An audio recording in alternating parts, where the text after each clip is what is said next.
Oculus for HU198. Search by the number of the label. Enter the menu, Oculus, and search the Ford vehicle.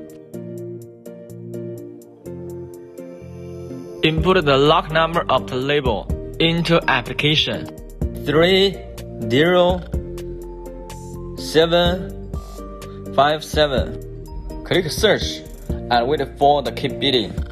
Enter the result. It will show the guiding picture of the key. And then install the original key depending on guiding picture. If installation is okay, please click Confirm, Continue. Pay attention. Please use the cutter 1.5 to cut this key. You have to replace the cutter 1.5 ahead of time.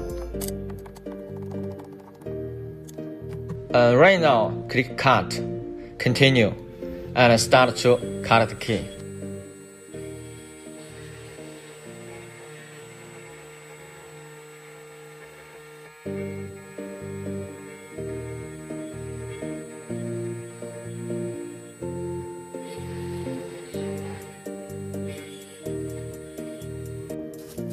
Clean the particles.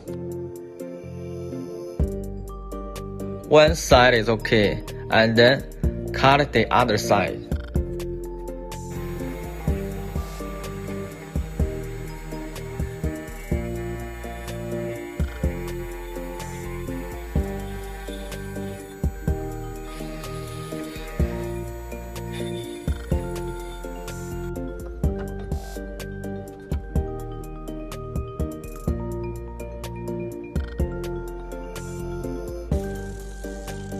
Nice cutting, and then have a try. Perfect cutting.